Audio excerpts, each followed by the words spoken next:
Hey, how's it going, guys? So today I want to go over what grading company you should use. The three most popular ones are PSA, BGS, Beckett, or CGC.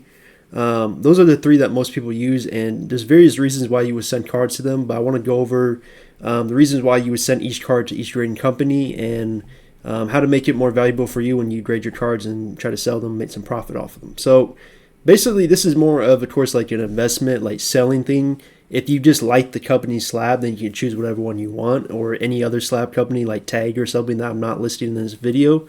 But this is more based on like trying to make profit and investing. So the example I'll use is, one of the most famous cards in the hobby right now, which is Umbreon VMAX. I want to go over basically how it looks in a PSA 10, a CGC Pristine, and then a BGS Black Label, and kind of give examples of it. So right here we have the PSA 10 Gem Mint, which is going for almost $3,000 right now. There's been a few sales for $3,000, but it's been stabilizing around like $2,900, $2,800, around that range in a PSA 10. So PSA 10 is basically like the premier grading company that you want to use. They are the ones that give the, easiest 10s. It's not saying that like every card's going to be a 10, but compared to like a CGC Pristine or a BGS Black Label, those are much harder to get. With PSA, when you're grading modern cards, you're more likely to get PSA 10s.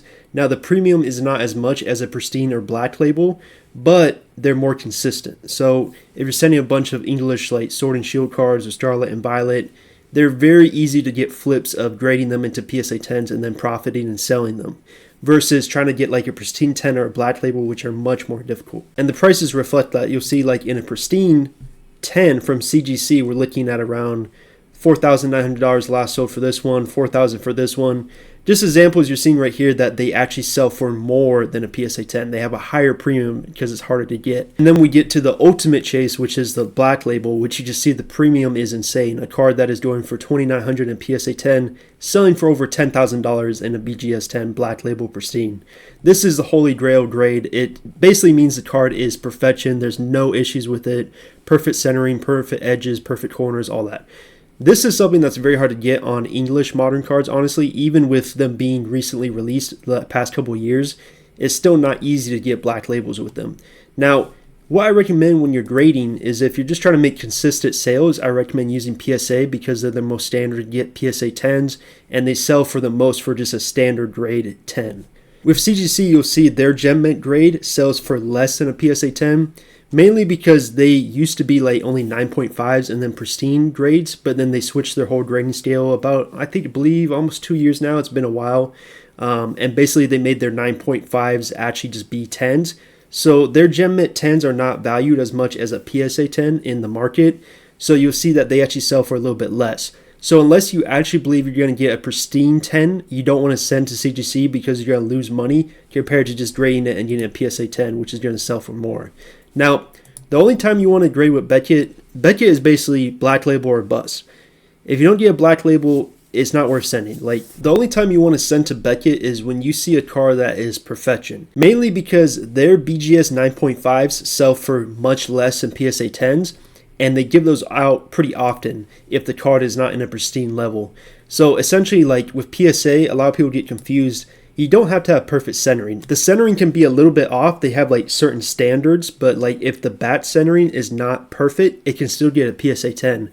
Where Beckett, if you're trying to get a Black Label, if the bat centering is off, you're not going to get a Black Label. So the thing with Beckett is if you have a card that is like completely perfect, send it in. But otherwise, just go with PSA. You're going to make much more profit and it's going to be easier. Because if you get that Beckett 9.5, you're going to lose money. What a lot of people do is when they're sending cards over to Beckett, they'll grade mostly Japanese cards because typically in the history of Pokemon, Japanese cards just have better quality. There's been some exceptions, I believe, like Starlight and Violet 151. Their Japanese version had like some issues with the printing, but most cases, Japanese quality is just way better. It's a very famous term called Japanese quality. Like everyone knows that Japanese cards are just better quality cards compared to the English counterparts. So what a lot of people do is they'll grab like a bunch of Japanese cards, like for example, like Lugia Paragon Trigger, which is basically Lugia Silver Tempest V.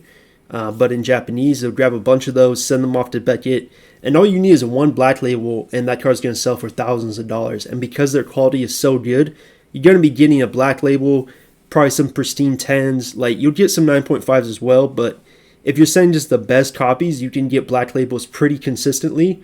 There's some guys that make full-time careers out of just sending to Betkin and getting black labels and pristine 10. So, like, it is possible, but you really have to know what you're doing, and you really have to make sure it's a perfect card. And that can be hard to do if you're new in this hobby. That's why with PSA, it's a little bit easier to get PSA 10s and be more consistent. So, overall, that's really the video. If you guys have any questions, basically, to sum it up, go for PSA for the consistent PSA 10s.